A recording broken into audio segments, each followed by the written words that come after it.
Bonjour à tous, bienvenue dans la pensée d'Aline. Cette semaine, je partage avec vous bien humblement et avec énormément de joie ce que j'ai appris de mon étude de 3 Néphi, les chapitres 17 à 19. Ces chapitres m'ont énormément émue et touchée parce que pour moi, ces chapitres de 3 Néphi sont vraiment les chapitres qui montrent la compassion, la miséricorde, l'amour que notre Sauveur a pour chacun d'entre nous individuellement. La première chose qui témoigne de ce que je viens de vous dire, c'est le fait que le Christ pleure à plusieurs reprises dans ces chapitres.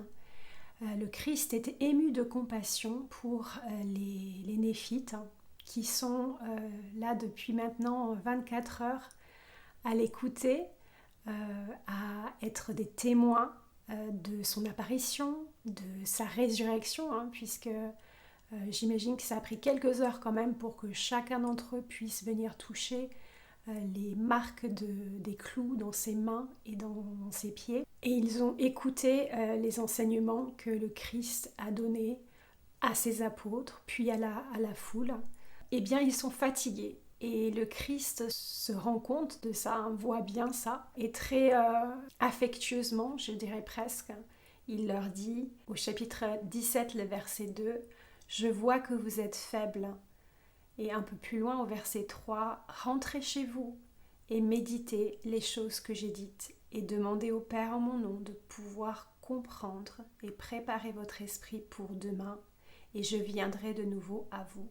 Et je peux me mettre à la place des Néphites qui sont tellement émerveillés d'avoir leur sauveur qu'ils ont attendu pendant si longtemps avec eux, qu'ils n'ont pas vraiment envie de rentrer chez eux, mais plutôt de rester avec le sauveur. Et peut-être aussi, et on le voit dans les versets du chapitre 17, qu'ils ont envie, et le Christ le devine d'ailleurs, qu'ils ont envie de voir le Christ performer des miracles, comme il l'a fait à Jérusalem. Et le Christ leur dit au verset 7, en avez-vous parmi vous qui sont malades?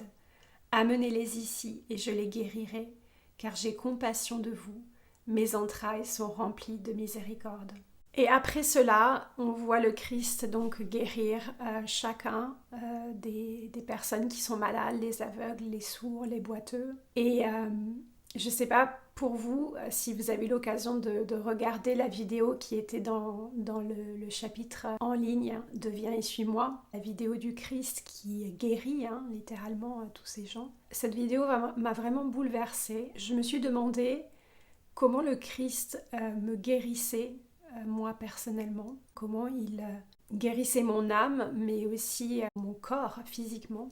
Et j'ai réfléchi à cette question et la réponse c'est que au niveau de mon âme, en fait ce que le Christ fait c'est qu'il enlève la culpabilité de mes erreurs qui pourraient me décourager parce que j'en commets tous les jours malgré mes efforts pour être plus comme lui. Il remplace cette culpabilité par de la paix de savoir qu'il est à mes côtés et que tout ira bien, quoi qu'il arrive.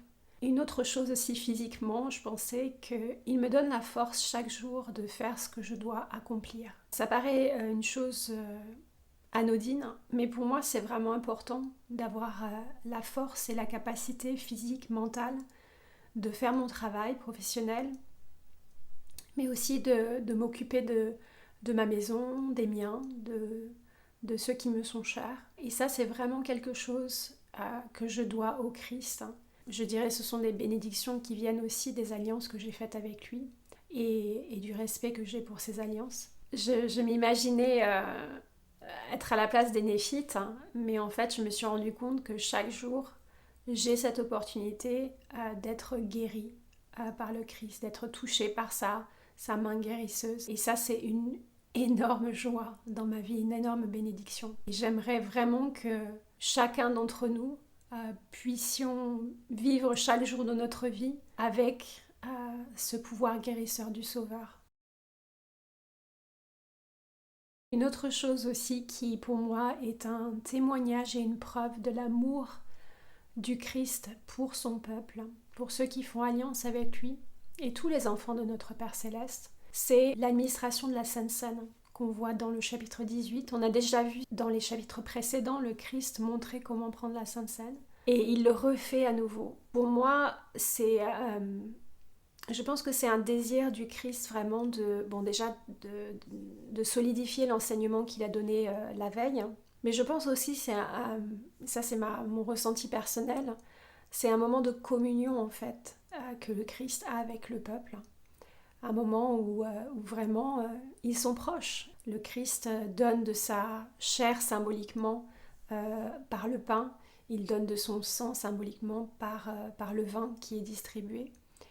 Et c'est vraiment un moment où le peuple et le Christ sont liés. Quand je lisais les versets où il administre la Sainte Seine, c'est intéressant aussi parce que, bien sûr, les paroles me sont familières puisque ce sont des paroles que j'entends chaque dimanche à l'église quand je vais prendre la Sainte Seine moi-même. Mais ce qui est différent ici, c'est que c'est le Christ qui s'adresse directement. Et pour moi, ça a encore plus d'impact. Et du coup, j'aimerais faire cette petite expérience avec vous où on lit les prières de Sainte Seine et on remplace en fait ce que l'officier dit et on imagine que c'est le Christ directement qui nous parle. Ô Dieu Père éternel, je te demande de bénir et de sanctifier ce pain pour l'âme de tous ceux qui en prennent, afin qu'ils le mangent en souvenir de mon corps, et te témoignent, ô Dieu Père éternel, qu'ils sont disposés à prendre sur eux mon nom, se souvenir toujours de moi et garder les commandements que je leur ai donnés, afin qu'ils aient toujours mon esprit avec eux. Amen. Ô Dieu Père éternel, je te demande de bénir et de sanctifier cette eau pour l'âme de tous ceux qui en boivent, afin qu'ils le fassent en souvenir de mon sang qui a été versé pour eux, afin qu'ils te témoignent, ô Dieu Père éternel, qu'ils se souviennent toujours de moi et qu'ils aient mon esprit avec eux. Amen. Voilà ce qu'on pourrait entendre si on avait été un de ces néphites, être témoin du Christ lui-même administrer la Sainte Seine.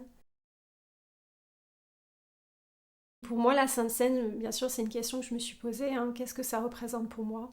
Et c'est vraiment pour moi le moment de la semaine où je communie avec le Christ et j'ai l'opportunité vraiment de réfléchir à son sacrifice expiatoire, à ce qu'il a fait pour moi, mais aussi à repenser aux promesses que j'ai faites, à la promesse de prendre sur moi le nom du Christ et de suivre ses enseignements et de garder ses commandements. Et vraiment pour moi c'est un moment privilégié parce que j'en ai besoin pour avancer la semaine et commencer la semaine en tout cas avec l'image du Christ et avec son esprit. Parce que ça c'est vraiment le plus important, c'est ce qu'on retire vraiment, une des bénédictions qu'on retire de la Sainte Seine, la plus grande à mon avis, et de pouvoir avoir cet esprit durant la semaine pour faire face aux difficultés de la vie.